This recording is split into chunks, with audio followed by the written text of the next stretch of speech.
अंग्रेज़ों की भारत आने की बात करें तो उन्होंने 16वीं शताब्दी में ही भारत में दस्तक दे दी थी। आपको जानकर हैरानी होगी कि जब शाहजहां ताजमहल बना रहा था तब दूसरी तरफ अंग्रेज़ भारत में पैर पसारने की कोशिश कर रहे थे। इसके बाद भारत में छोटे बड़े कई राजाओं के अलावा दो बड़ी ताकतें बची थीं। एक थी औरंगजेब की मुगलिया सल्तनत और दूसरी थी मराठा साम्राज्य। अंग्रेज़ों ने इंतज़ार किया कि ये दोनों आपस में लड़ें। अंग्रेज़ों ने इसके कई प्रयत्न भी किए और इसके कई सालों बाद अंग्रेज़ धीरे धीरे विभिन्न जगहों पर भारत में सत्ता में आने लगे और उनकी मंशा कामयाब होने में 100 से भी ज़्यादा साल लग गए और ऐसे साल आया सन 1800 का। तो चलिए दोस्तों, इस वीडियो में जानते हैं कि सन 1800 में भारत कैसा था। दोस्तों, इस समय भारत या दुनिया में भी कोई बड़ी टेक्नोलॉजी नहीं हुआ करती थी। हमारे यहाँ अधिकांश लोग धोती और गमछा पहना करते थे और बहुत अमीर लोग कुर्ता पहन लिया करते थे।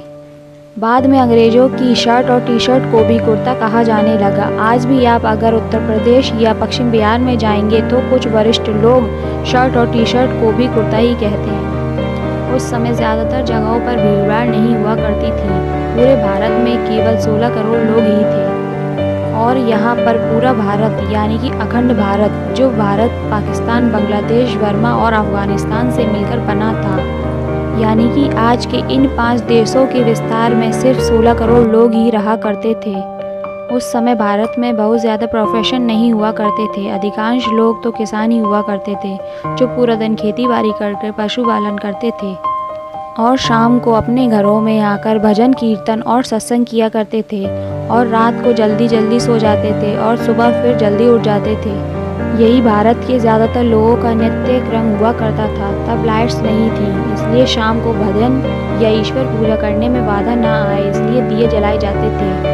कुछ लोग दूसरे कामों को भी संभालते थे जैसे कि कुम्हार, धोबी, सुथार, सोनी, ये सब। लेकिन जब इनका भी दिन खत्म हो जाता था तो शाम को ये यही नृत्य क्रम अपनाते थे। ये तो हुई गांव की बात और उस समय इतने गांव थे कि गांव ही भारत को रिप्रेजेंट करते थे। शहर बहुत कम हुआ करते थे। शहरों की बात करें तो ज़्यादातर लोग मिलों में मजदूरी या काम किया करते थे। उस समय लोगों का काम बहुत मेहनत का हुआ करता था क्योंकि उस समय ना तो बिजली थी और ना ही आज की कोई आधुनिक टेक्नोलॉजी। भारत में बिजली सन 1880 में आई और इस साल में भारत में बिजली की शुरुआत हुई, लेकिन भारत के गांव-गांव बिजली पहुंचने में और कई साल लग गए। डेटा के अनुसार सन 1800 के आसपास एक यूरोपियन क्लर्क की सैलरी 40 पाउंड थी और वहीं एक आम इंडियन की तनख्वाह 40 गुना कम थी। और इससे आप अंदाज़ा लगा सकते हो कि भारतीय किसानों की आय क्या रही होगी। ऊपर से किसान बाढ़, सूखे और लगान की मार झेलते थे। दोस्तों, उस समय कुछ अमीर तबका भी हुआ करते थे, जिनमें से सब नहीं, कुछ लोग यही फिराक में रहते थे कि कैसे करके अंग्रेज़ों के साथ उनकी दोस्ती हो जाए। और कुछ अमीर अपनी सूझबूझ और स्किल के माध्यम से ठीक ठाक पैसा कमा लिया करते थे। आज के समय में बीमारियां आम हो गई हैं, लेकिन उस समय भी कई बीमारियां मौजूद थी जब कॉलेरा और प्लेग आम थे। इन बीमारियों की कोई दवा भी नहीं थी और इनके सामने लोग बेबस थे।